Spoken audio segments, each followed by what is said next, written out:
Bom, pessoal, hoje é dia 26/10/2022. Estamos aqui na nossa live 8.4, fechando o mês de outubro, a nossa oitava imersão, 4 anos de bimodais. E estamos aí na nossa live, já estamos aqui com o Glauber, a Fernanda e o Diego. E a gente... A ideia é sempre a gente fazer uma avaliação um pouco do mês, né? Ou uma avaliação geral da escola para ver o que pode melhorar, como é que a gente está pensando, como é que a gente está evoluindo. E eu acho que a grande novidade, né? A grande novidade aí que é uma mudança significativa na história aqui da escola, que é o desenvolvimento, né, da narrativa progressiva no Google Docs, na chamada ciência da inovação. A ciência da inovação, eu acho que eu fui tateando, né? Porque a escola, eu me lembro que teve um momento que eu falei, cara, e na verdade começa daí mesmo, né? Eu me coloquei como um futurista. Não digo que eu não sou um futurista, mas eu me coloquei como um futurista. Aí eu vou falar assim, vamos fazer um diagnóstico do cenário. Esse é o trabalho do futurista. Aí fiz o diagnóstico do cenário. Ok. Fiz o diagnóstico do cenário e aí falamos, e aí hoje, no artigo de hoje, até eu comentei, né? Tem a galera que diagnostica sociedade do conhecimento, sociedade da informação, revolução industrial, sociedade 5.0, uma coisa meio abstrata, sem falar daquele Lalux, que aí começa, não sei o que, azul, verde, amarelo, também tem essas, né, ano do coelho, ano do cachorro, ano do rato, tem também tudo isso. Era de aquário, tem também tudo isso, né?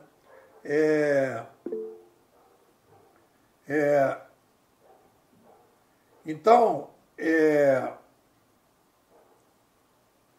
beleza. Então, futurismo.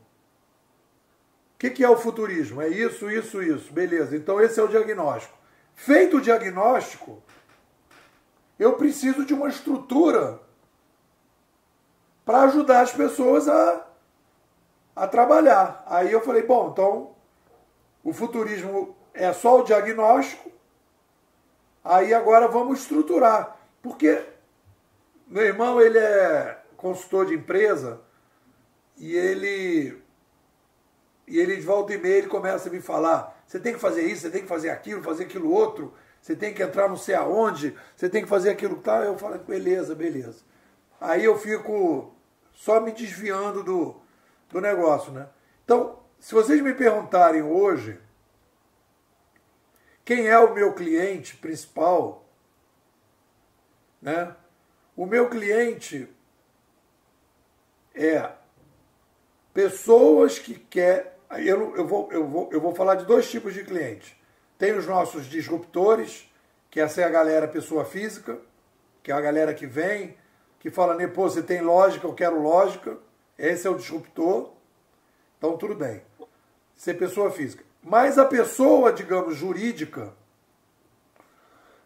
se eu dissesse assim, pô, dentro de uma organização, quem que é um cara que você entraria na sala para conversar? Eu entraria na sala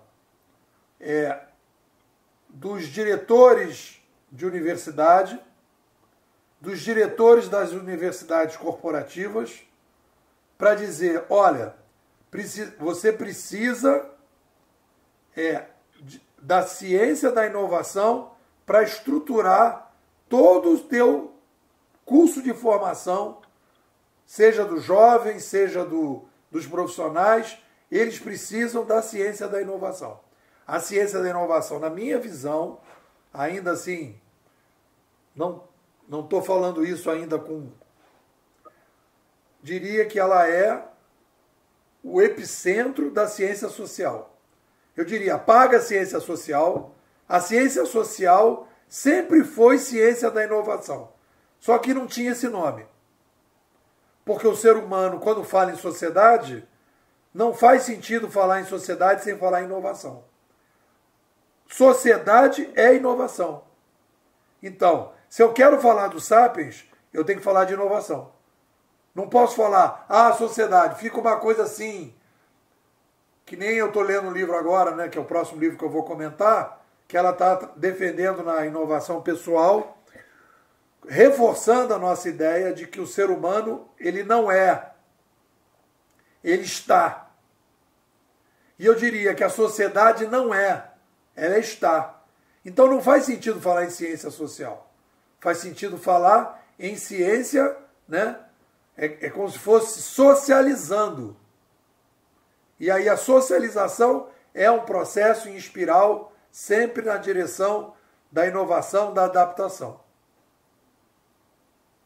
Então, foi aí que eu cheguei. E aí, com isso, esses 4 campos, essa semana deu à luz em relação a isso, né? Porque o que acontece?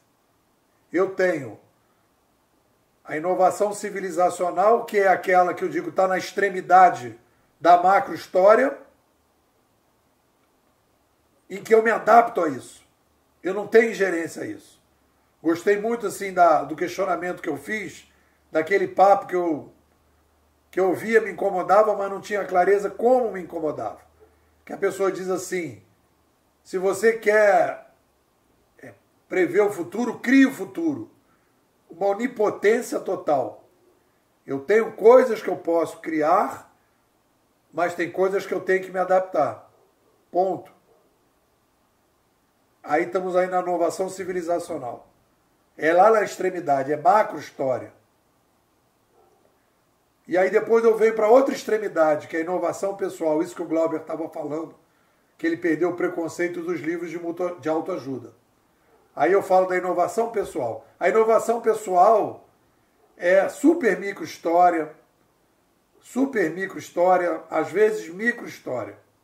É aquela pessoa na semana, no mês, no dia. São 2 coisas. Aqui, uma aqui e outra lá em cima.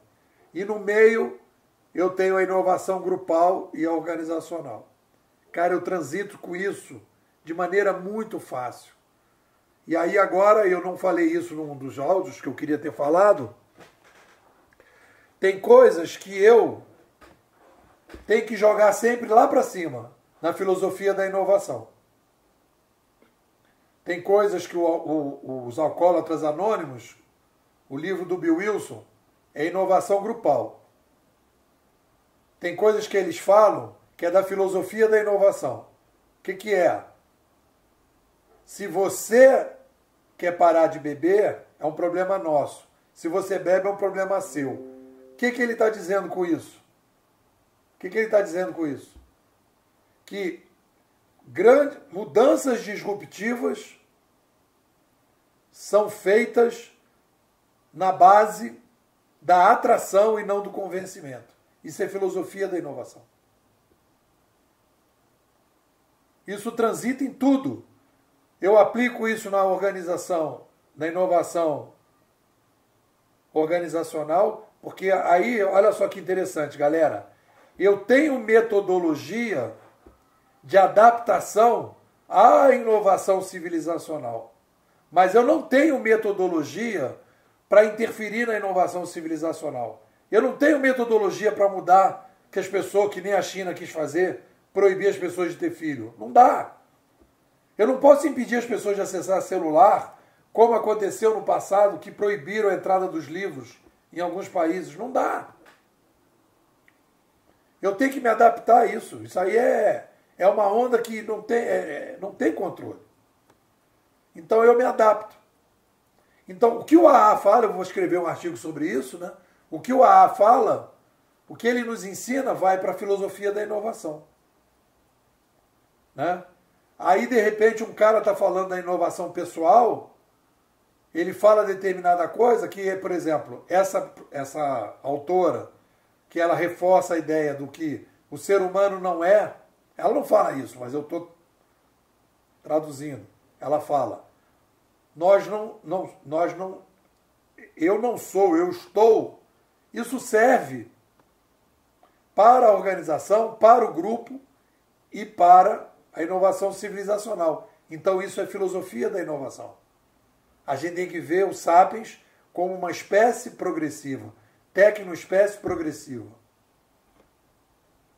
E aí, cara, eu consigo organizar, e aí por isso que eu digo, essa estrutura, na minha visão, é a estrutura que uma pessoa que quer lidar com a sociedade, um educador, seja qualquer outra, qualquer uma, precisa passar por isso, pela inovação, pela ciência da inovação. Aí depois vai se falar de educação, de administração, de economia, não sei do que. Essas são as coisas. Só para vocês terem uma noção, eu estava aqui fazendo hora aqui na live, só para vocês terem uma noção, nós já estamos aqui, que eu estou pegando aqui, Leilane. Oi, dona Leilane. Oiê, Oiê, tudo bem? Olha só, vocês terem aqui uma noção, e eu, inclusive, hoje, a Tereza foi a primeira, pioneira, eu estou abrindo para quem quiser editar junto comigo o texto da narrativa progressiva, que hoje está em Google Docs. Mas a ideia é transformar isso em várias coisas. Eu já passei dos 300 conceitos definidos no glossário. Bom, essa é a abertura aqui da nossa conversa. Glauber, comenta aí.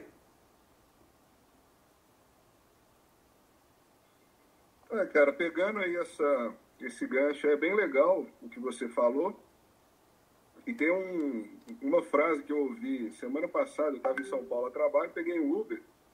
Tem um cara contando a história dele lá e tal, e ele falando, eu falei, tá, pô, legal, interessante sua história. E no final ele falou comigo, ele falou, cara, o que a gente já tem, a gente já é. O que a gente já tem, a gente já é. Então você não tem que ficar falando, eu sou. Não, isso aí você já é, você não precisa falar com ninguém. Mas você de fato é aquilo que você quer ser, aquilo que você busca. Então não fica se apegando ao que você tem, não. Põe na sua cabeça o que você quer e vai atrás. É aquilo ali que você é. O que você já tem não vai mudar. Eu falei, pô, cara, é interessante essa fala aí, porque ele contou lá que ele não tinha dinheiro, mudou para São Paulo, não sabia se ia comprar pão pro filho, ou se ia pegar ônibus para procurar emprego, enfim, uma história de vida sofrida lá. E eu achei legal e tem um pouco a ver aí com o que você está falando, que a gente está. E a gente está, por quê? Porque a gente já é aquilo ali, você escolhe manter ou você escolhe evoluir, buscar alguma outra coisa na sua vida. Né? E isso faz muito sentido. Então eu consegui associar aí ao que você falou agora pra gente.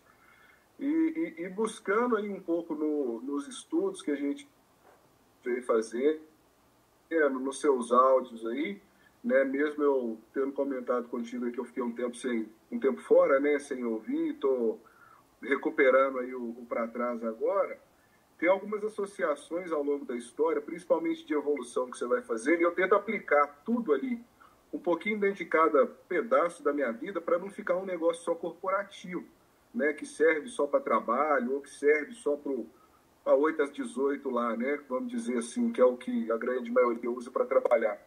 Mas eu tô com esse livro aqui do meu lado, que é um livro que eu estou relendo, não vai aparecer aí, ó, História Social do Jazz.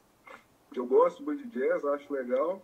É um livro do Hobsbawm, então conta a história do jazz mesmo, né, um historiador aí famoso, britânico.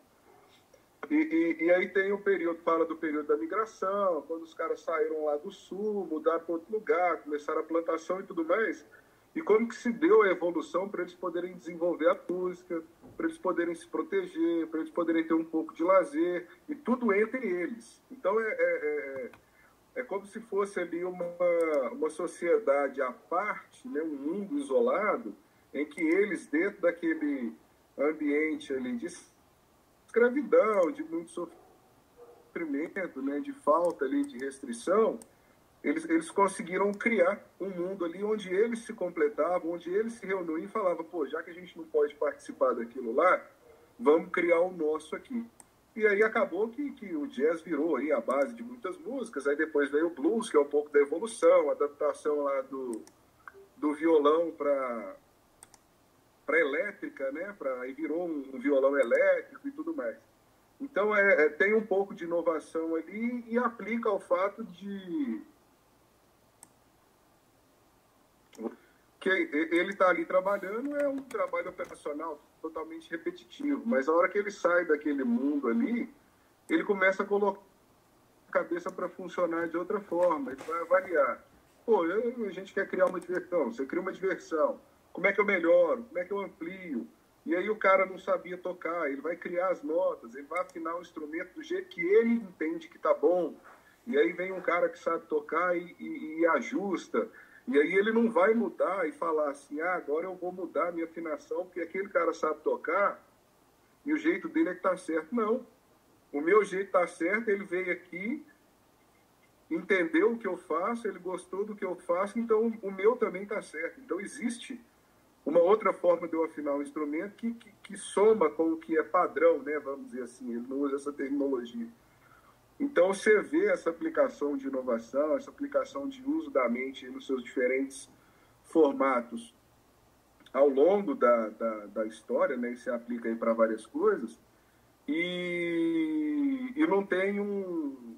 Aí entra na parte da ciência da inovação que você está desenvolvendo, não tem alguém que para e fala, pô, peraí, vamos avaliar. Por que isso acontece? Como que isso acontece? Como que essas pessoas pararam e desenvolveram? Que aí já não é nem a avaliação da história ou do social ali que criou.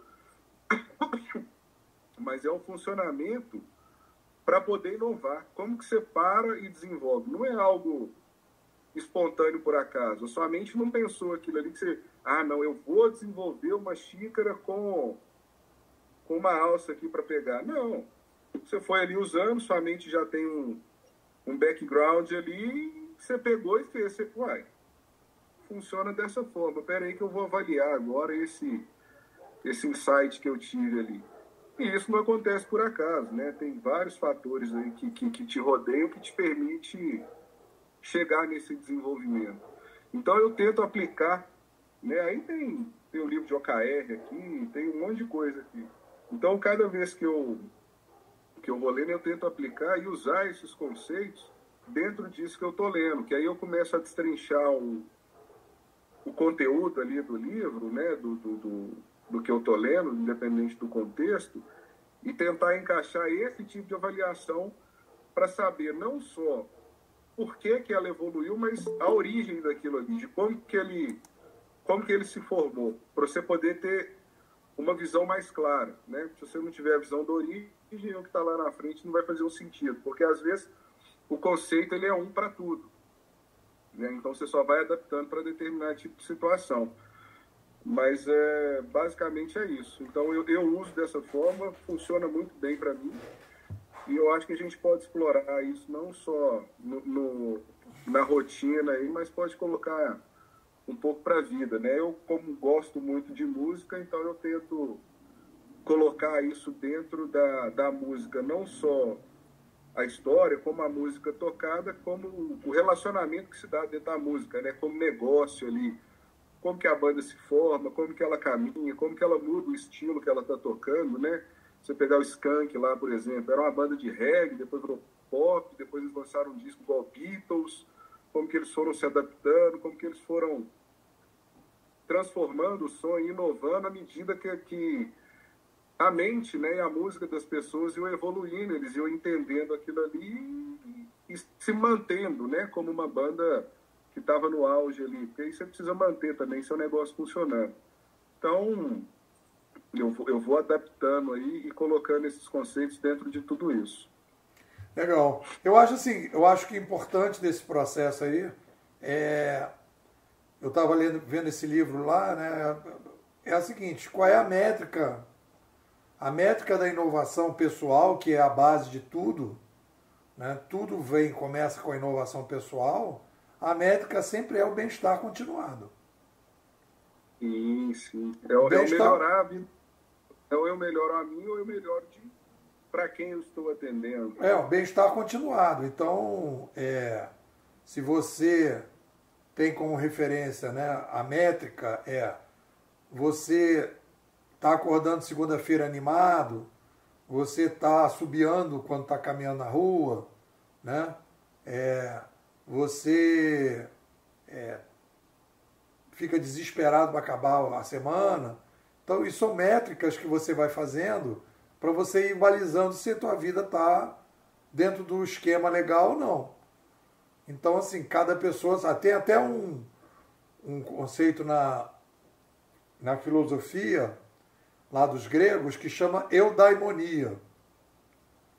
Que o cara diz assim, é uma questão que não tem discussão. O cara fala assim, pô, mas tu vai à praia meio-dia, com aquele sol, aí o cara fala, mas eu me sinto feliz. Acabou o assunto. Acabou o papo. Entendeu? Você pode não gostar de ir na praia meio-dia, mas eu estou feliz na praia meio-dia. Acabou o assunto. Então, cada um define o seu critério de felicidade. Aí eu entro um pouco com a Ayn Rand, quando ela diz, né? Desde que você não estabeleça que a sua felicidade está atrapalhando os outros. Aí você começa a ter problema. Tirando isso, o critério da felicidade individual está valendo. Fernanda, comente, meu amor.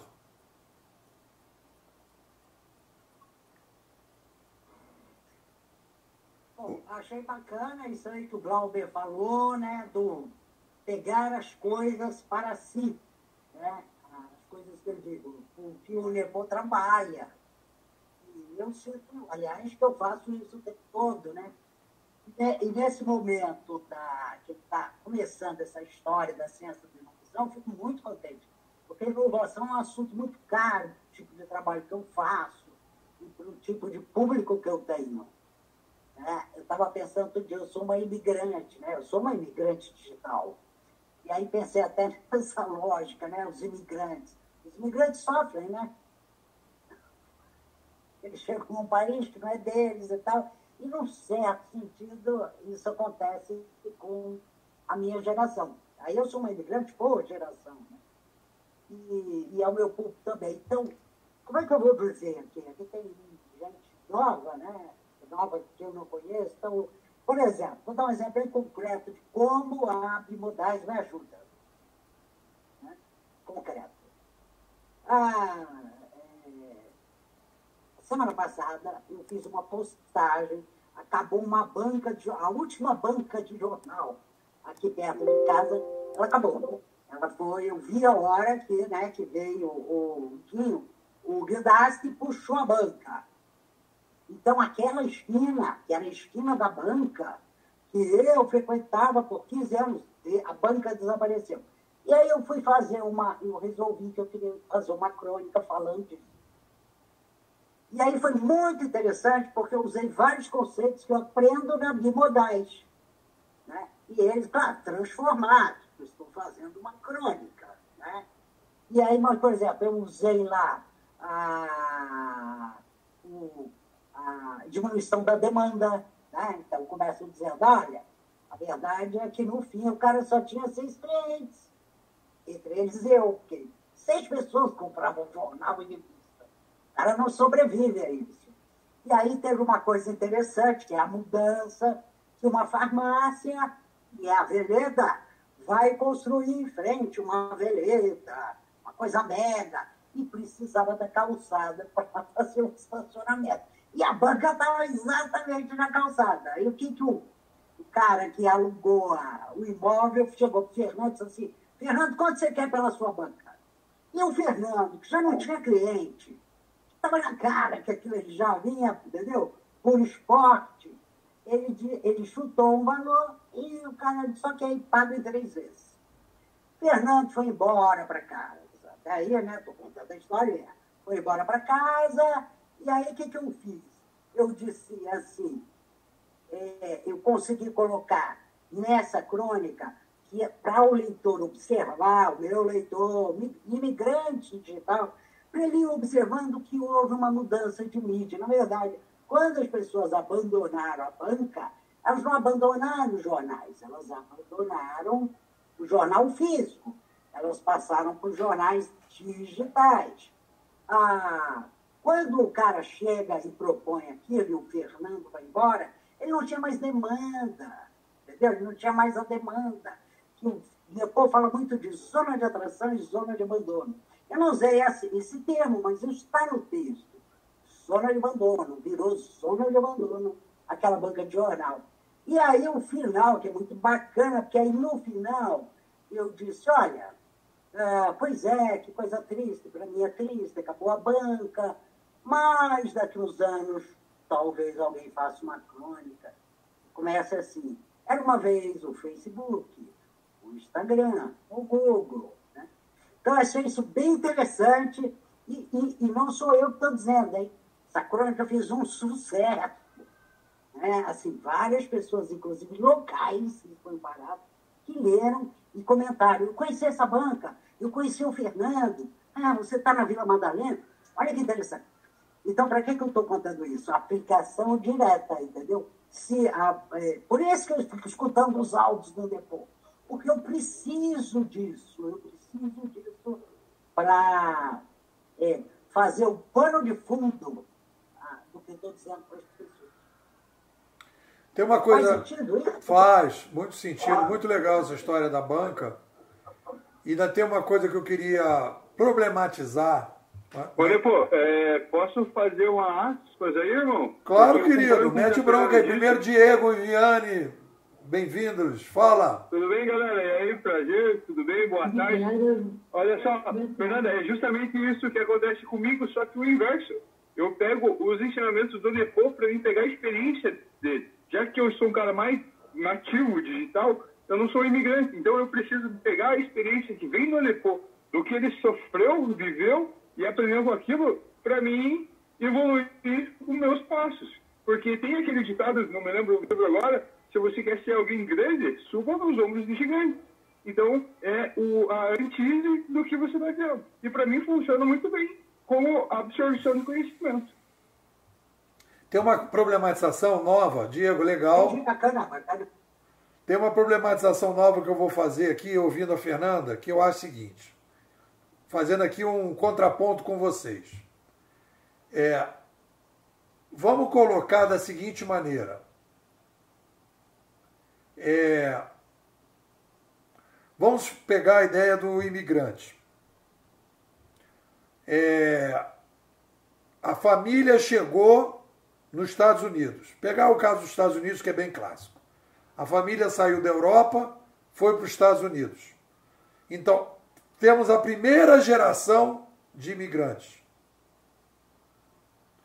A segunda geração de imigrantes, ela já nasce nos Estados Unidos. Então, ela já começa a falar inglês. Ok. Mas ela em casa, a família toda está falando a língua original. Todos os amigos dos pais são praticamente do país de origem. O que eu estou dizendo? Não existe... Bom, eu acho que a gente tem que colocar uma taxa de migração. Eu diria que o Diego tem uma taxa de migração menor do que a Fernanda e menor que o Nepô. Mas você também está pagando o preço da migração. Porque você estudou numa escola 1.0, porque seus pais também eram 1.0, né? Aí os seus filhos vão ter uma outra possibilidade, vão ter uma taxa de migração menor, né? Você, Diego, já está ouvindo aqui uma visão de cenário, revendo a ciência social, acessando um diagnóstico diferente do tradicional, e talvez você vá passar isso para os seus filhos e para os seus netos, e eles já vão começar a ver o cenário diferente. Porque não basta, eu digo sempre, não basta acessar o celular e ser safo. Meu filho, às vezes, que vocês tenham uma noção, eu desci para o Rio para ver minha neta, domingo, E aí meu filho vira para minha filha e diz assim, fala para mim, aciona aí a identificação, a geolocalização. Aí o quê? Falei nada, né? Aí cheguei para minha filha e falei, Nina, qual é essa parada aí? Ela falou, não, que o WhatsApp agora te permite fazer a geolocalização para você saber onde você está. Que vai mostrando para a pessoa. Eu nunca tinha feito, nunca sabia. Eles são, nesse aspecto, muito mais safos que eu. É tipo isso aqui, né, pô? Fazendo outro ato. Eu estou na rua caminhando como de praxe, aprendi com o gol aí, né? Escutando um podcast, desenvolvendo e evoluindo. É um pouco disso. Eu peguei a era semi-digital, tipo, eu não tinha celular no meu ensino médio, mas no fundamental ali, passando isso, eu já tinha celular e já conseguia interagir com as coisas. Hoje eu estou caminhando, andando, falando com vocês, interagindo com tudo isso e absorvendo o passado.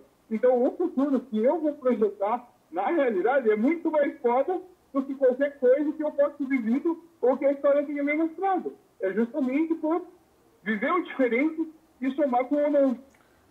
Eu acho que a taxa de migração do Diego é menor do que a Fernanda do Nepô, mas tem uma taxa ainda. E vai demorar muito tempo, né, muitas gerações, para a gente poder... Porque tem também o processo, né? A gente está falando de migração digital, do uso do celular. Mas, cara, imagina a explosão do blockchain, por exemplo. A geração que viver a explosão do blockchain. Que a gente não está vivendo isso ainda, mas eu acredito que vai viver. Aí já é uma outra migração, né? A coisa vai ser muito dinâmica, né? E é por isso que eu acho que a cabeça da gente tem que ter outra velocidade, assim, tem que ter outra... Diego, aí eu vou falar com o Diego, aqui não, vou falar com outro Diego. Diego, comenta aí. O que você está ouvindo aí, quais são as tuas impressões? Cara, aqui para mim, eu acho que eu tenho duas coisas a pontuar, né?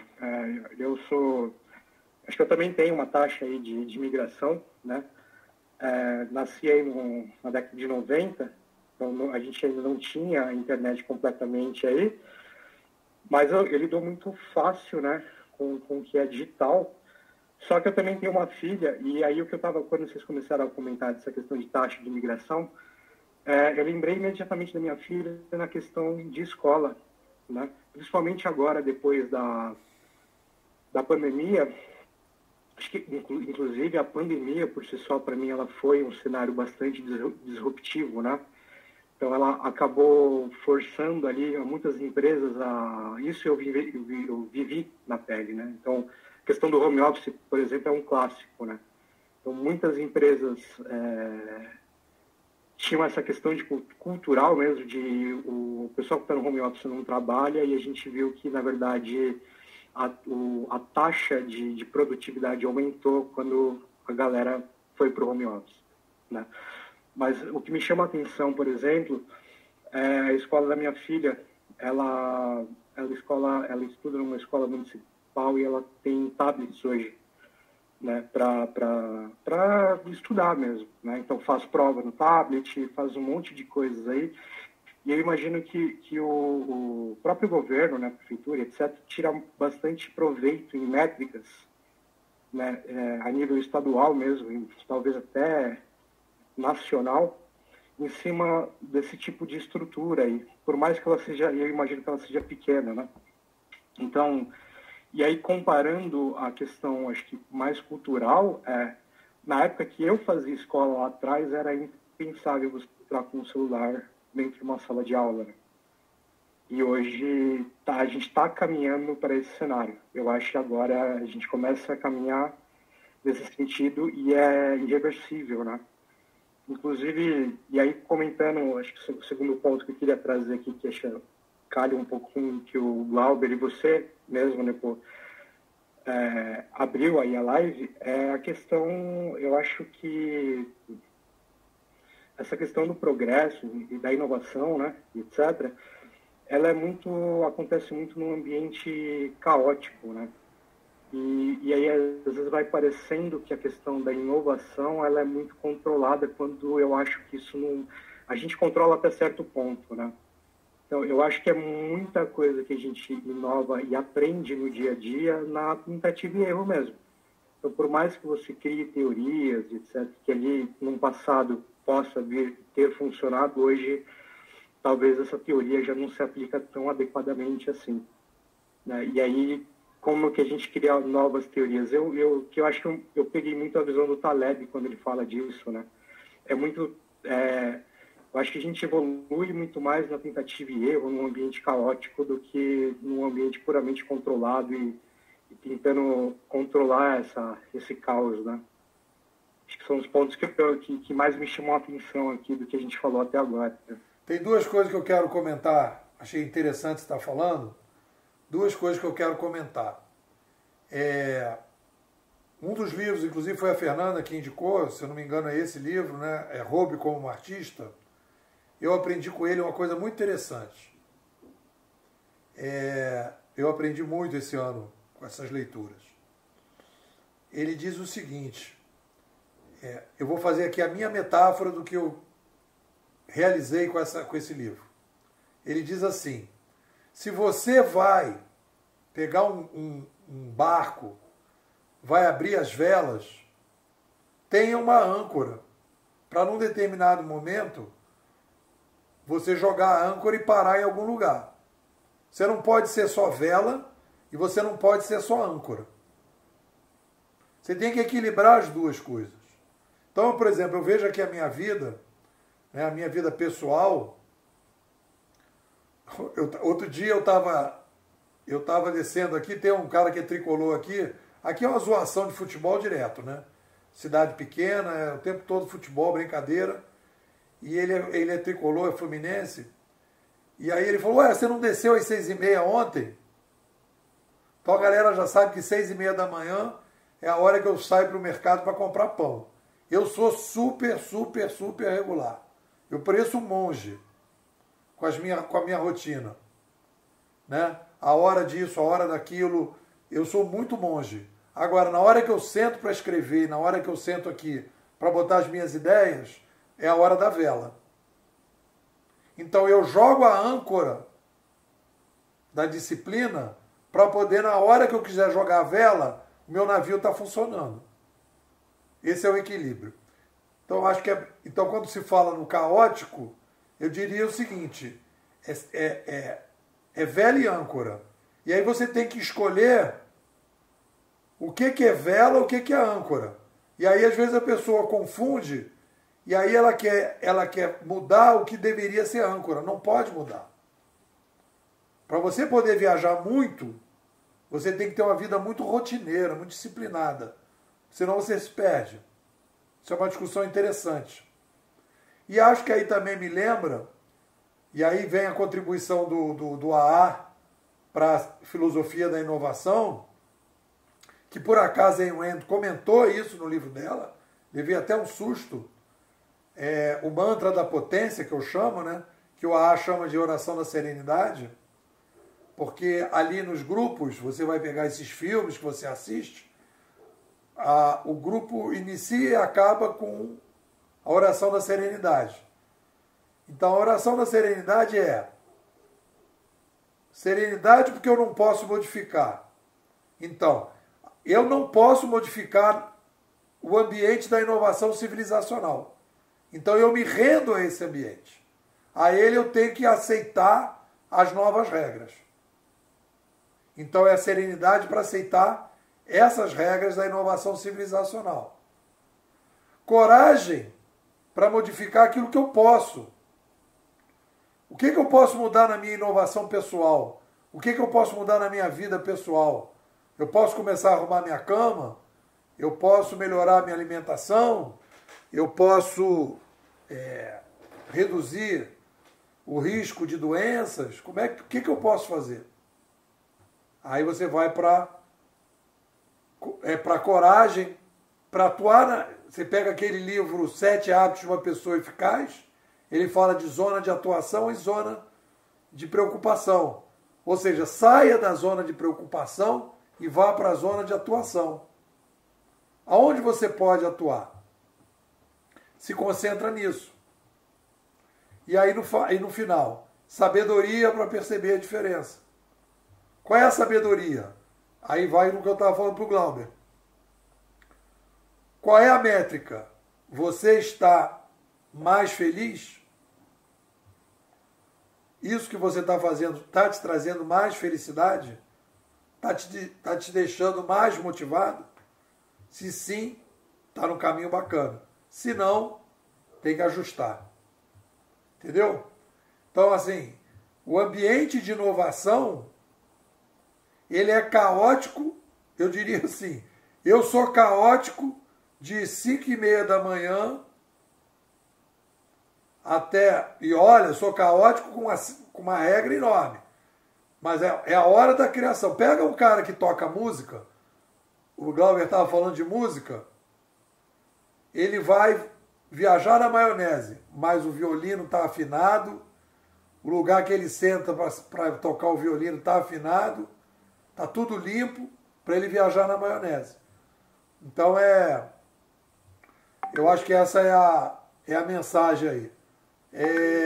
Vamos lá. Ué, alguém caiu aqui. Viviane, fala. A Leilane saiu. Fala, Viviane. Ela caiu.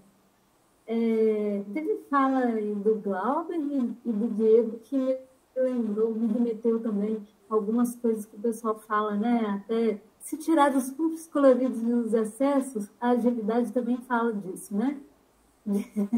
Da questão da adaptabilidade e etc.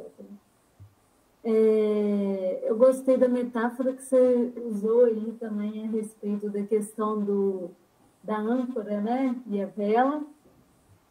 O problema é que eu sou muito vela. Eu sou muito vela e o mercado eu vejo que é a âncora.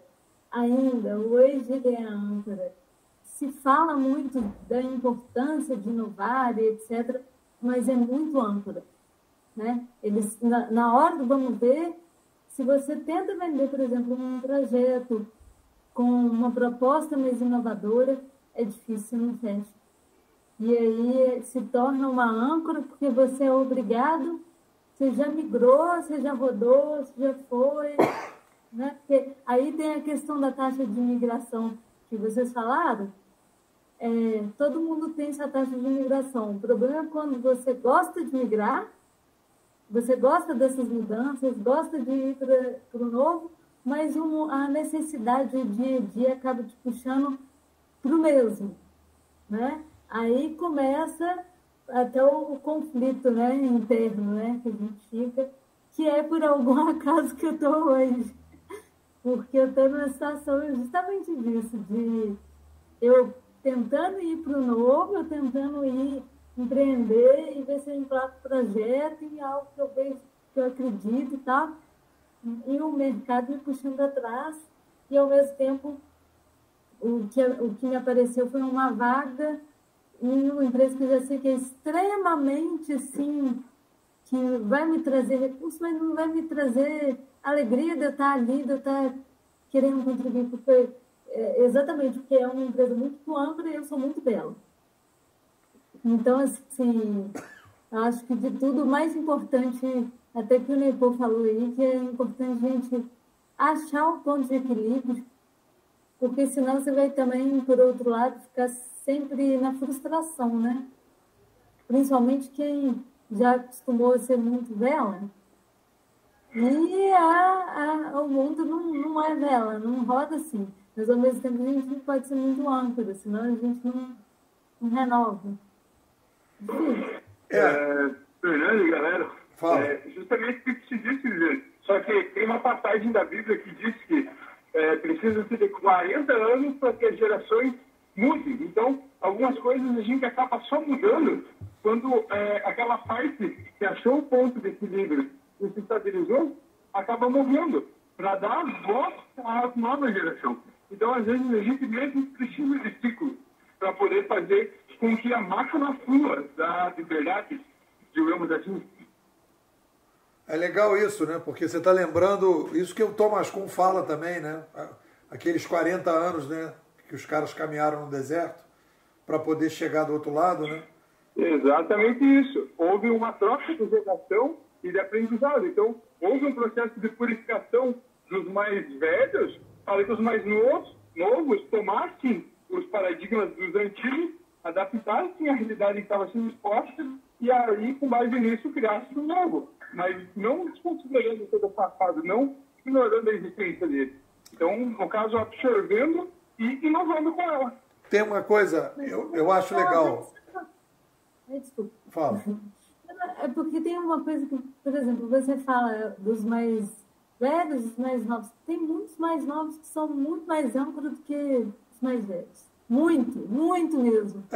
Esse é perfil. Você foi em organizações, então, você vê muitas vezes. E às vezes por causa do ego, às vezes por causa de outras questões aí. Né? Tem uma coisa que eu queria comentar com vocês, que eu escrevendo o artigo para amanhã, quer dizer, essa ficha, já falei isso, mas tem horas que você fala de novo e a coisa vem de um outro jeito. E qual é o epicentro? O epicentro da grande dificuldade, porque eu volto ao tema inovação organizacional, é por isso que eu me afastei, eu já tinha me afastado.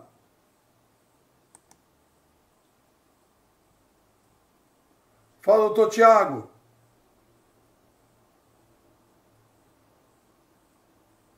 Boa noite, pessoal. Maravilha estar aqui novamente depois. Maravilha, rapaz. Como é que tá aí Campina Grande? Diferente do Brasil, não. Tá pegando fogo aqui, ninguém fala de outra coisa, mas tô doido para ver sua aula aqui, bem dessa forma, que é mais interessante do que o que está se falando aqui por todo canto, a política, é só o pessoal fala. Mas aí eu estava comentando aqui, estava comentando aqui com o que a Viviane estava falando. O que acontece?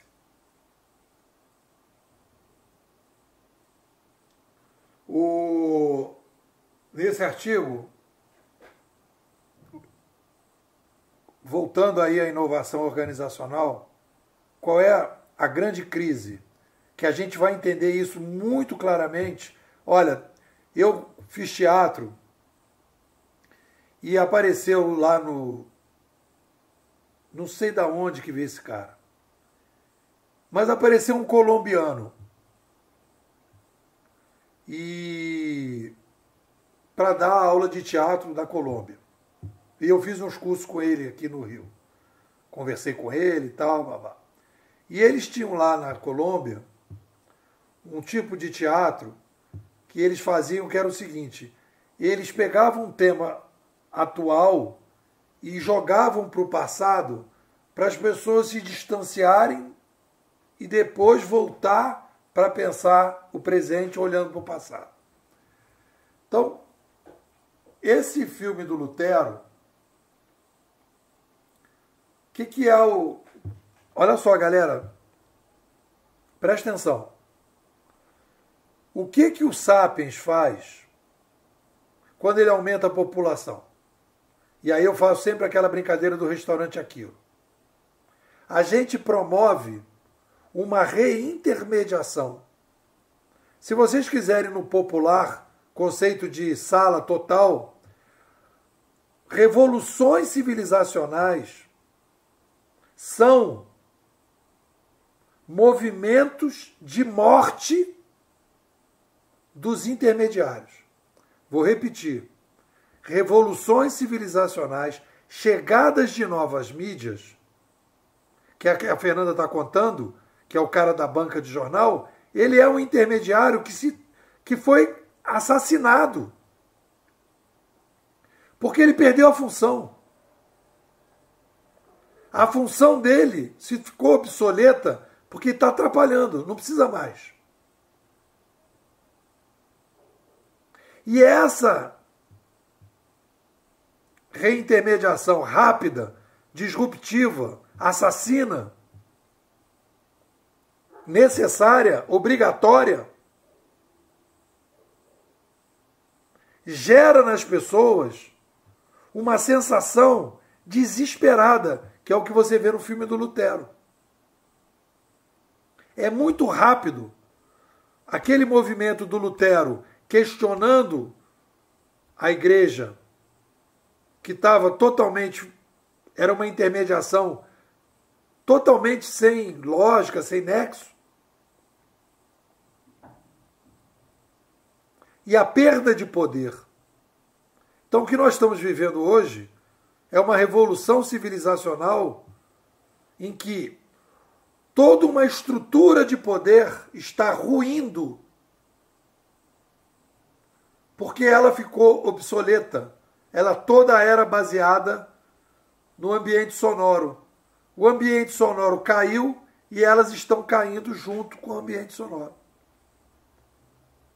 E é aí que está a grande dificuldade para as pessoas poderem viver esse novo ambiente. E aí eu faço aquela brincadeira, né, da inovação eunuca, né? Inovar pode, mudar jamais. Nesse livro que eu estou lendo do Guilherme Roni, que eu termino de comentar amanhã, ele fala do Airbnb, por exemplo. O Airbnb é um outro modelo. O Airbnb veio matar os corretores de imóveis. O assassinato ali, podia fazer uma série no Netflix, né? O assassinato dos intermediadores. O Airbnb veio matar os corretores de imóveis. O Uber veio matar a cooperativa de táxi, os taxistas e a fiscalização da prefeitura. E aí? Aí os caras resistem tremendamente, porque está acabando. Então essa situação de morte dos intermediadores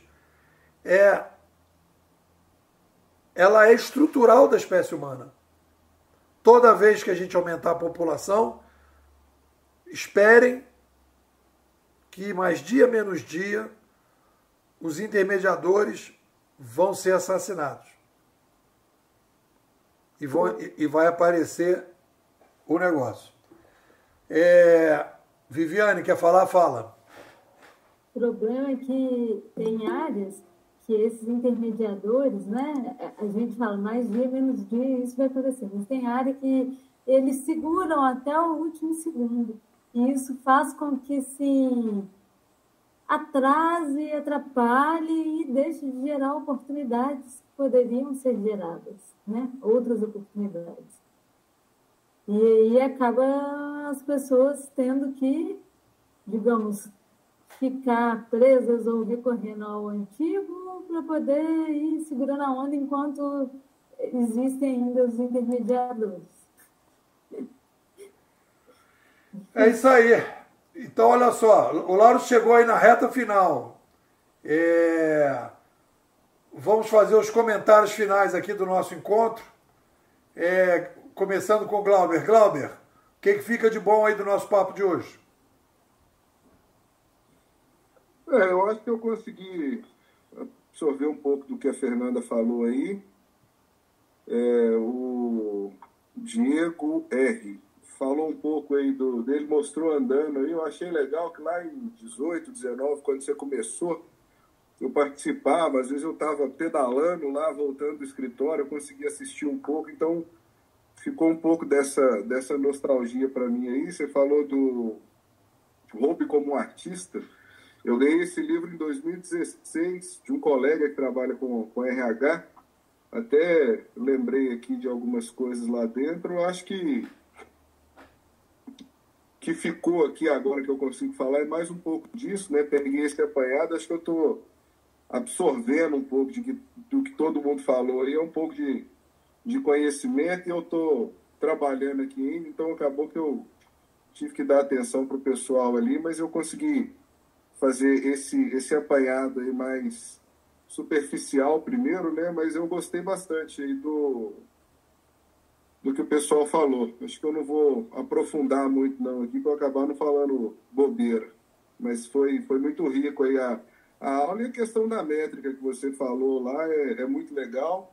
anotei aqui, aí eu tenho que estudar um pouquinho aí e aprofundar, mas é bem interessante. Eu gostei aí da primeira live do Bimodal que eu participei depois de um período fora aí, né? Fiquei acho que mais de um ano aí fora do Bimodal. Show. Fernanda, o que fica para você? Bom, hoje eu adorei, particularmente, achei muito dinâmica esse nosso encontro. As pessoas falando, né, dos seus assuntos, gostei bastante. Bom, o que fica? Várias coisas ficam, né, sempre. Mas uma coisa que o Diego aí falou, que eu achei bacana, Diego, os dois Diegos foram bacanas, né? Mas estou falando aqui agora do Diego R aí, tá bom, então, né, a minha posição eu aproveito, de repente, do conhecimento mais tradicional, né, mais antigo, e faço essa, vamos dizer, aplicação, né, na realidade digital. Mas eu gostei muito do Nepô ter chamado a atenção, né, porque quando a gente fala da mudança do analógico para o digital, é claro que essa mudança não é pelos aparelhinhos, né? Não é porque, né, olha, uso o celular, olha, porque senão todos teriam mudado.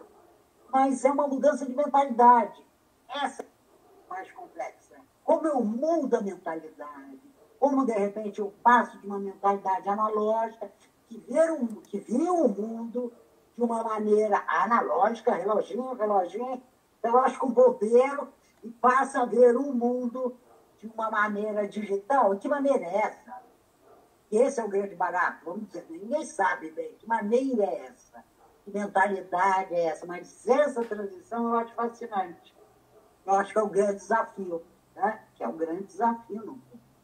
Também adorei a Viviane colocar uma coisa que é real, é isso aí, né? E ela diz assim, mas eu sinto que as empresas elas são mais âncora do que vela. E né? E o fato de que você não quer perder onde você está. Isso também é histórico, é um padrão da humanidade. Quando o Uber apareceu, o que enlouqueceu os taxistas? Porque eles são muito concretos, gente. Eles falaram assim, gente, dançou, nós vamos dançar. Nós vamos dançar, porque o pessoal vai preferir andar de Uber do que andar com a gente. Esse foi o primeiro movimento. Então, então vamos bater, então vamos para frente da Assembleia, então vamos fazer, né, tudo o que der. Por quê? Porque você não quer perder. Você, em princípio, você não quer perder o seu lugar, o seu privilégio, o seu lugar. Só que o grande barato é a gente sacar que, vem cá, mas quem disse que você está perdendo? Esses âncoras. Talvez esses âncoras possam ganhar muito virando velas. Você entende? Viviane, bom, falou com a Viviane. Mas eu acho que isso, eu entendo a sua angústia, né? Eu entendo a sua angústia. Mas não tem muito jeito passar por ela. Isso aí, gostei muito. Diego, fala aí. Diego C. Cara, acho que para mim, acho que ficam dois grandes aprendizados aqui, que acho que agora se torna um pouco mais claro para mim, que é essa questão da migração digital, né? Eu acho que ela tem muito a ver também com aquilo que os disruptores, como você chamou, né, porque acaba sendo um papel do dia a dia ali, né? Então, o quanto eu acho que porque essas evoluções, essas migrações, elas acontecem em levas, né? E é sempre muito gradual, assim, dá para, pelo menos parando para pensar aqui, dá para notar um pouco disso, né? E aí quando você vê daqui 5, 10 anos, o cenário mudou totalmente, né? E aí chega num segundo ponto que a Viviane comentou das âncoras. Isso me lembra muito o livro Fundação, do Asimov, né? Então, ele sempre, o Asimov nesse livro, ele sempre faz ali viagens temporais, entre aspas, né? Tem ali um hiato, né, de uma cena para outra, que sempre dá um salto no tempo de 30, 50 anos, e aí você começa a ter essa noção de que aquelas estruturas, cria-se estruturas gigantescas, até socialmente falando, né? Que após, sei lá, 20, 30 anos, aquela estrutura ela não se atualiza, o que eu acho que vem como cenário de inovação, e essa própria estrutura acaba ruindo, né? De tão grande que ela ficou e ela não serve mais, ela acaba se destruindo, né? Então, é o que eu vejo muito nessas questões empresariais que a gente vê hoje, que eu vira e mexe, alguém vira para mim e fala, tal empresa que é gigantesca, ela movimenta muita grana no Brasil, é impossível ela quebrar. Eu falei, hoje eu penso, né? É impossível ela quebrar até alguém vir com uma solução melhor e mostrar que principalmente se essa empresa grande, né, não se inovar, né, não propor coisas novas, principalmente, né. Então, eu acho que a causa dessas grandes empresas, a causa de ruína serão elas mesmas, né. É a dificuldade. De falta de inovação. É a dificuldade. Diego R., o que fica para você de bom aí do nosso papo de hoje? Fala, pessoal. Então, assim, seguinte, olha só, como vocês podem ver, além da minha caminhada, eu estou aí na academia.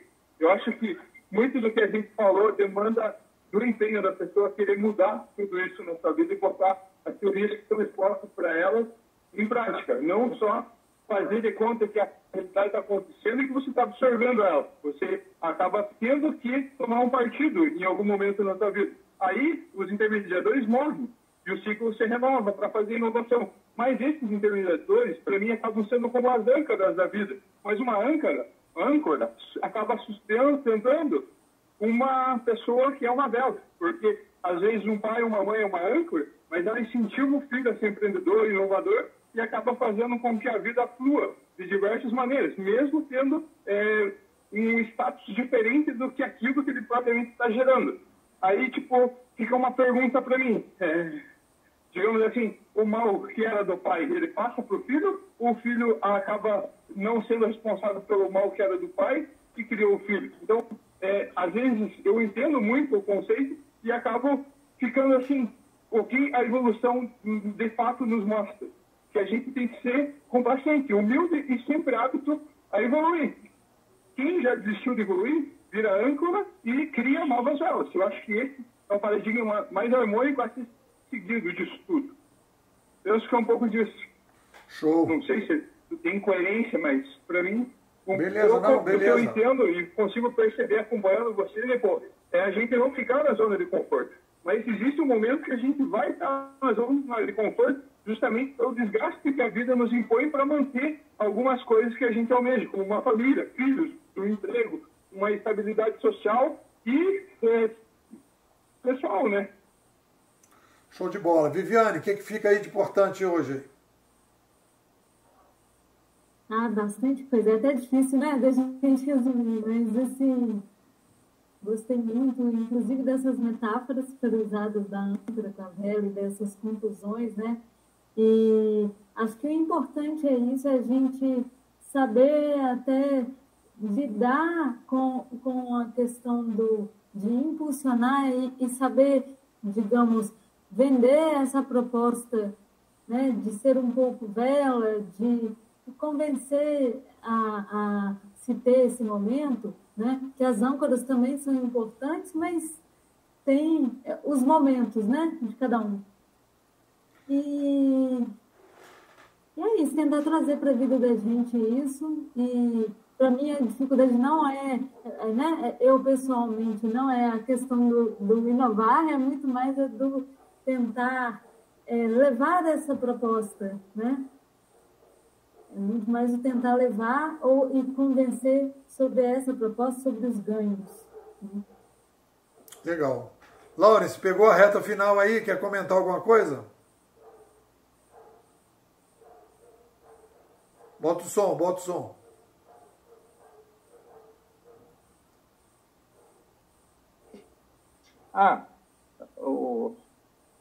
Quem chega atrasado, pega bonde andando, não tem direito de falar nada, tá?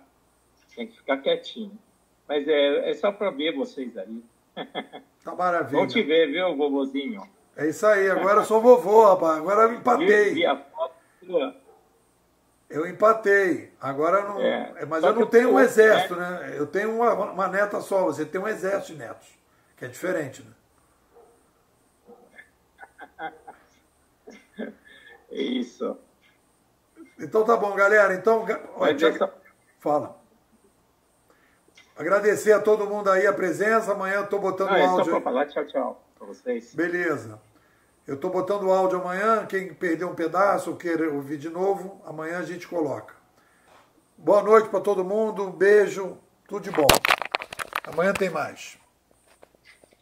Tchau. Obrigado pessoal. a todos. Boa noite, pessoal. Valeu, galera. Boa noite. Fiquem com Deus aí. Tudo bom para vocês.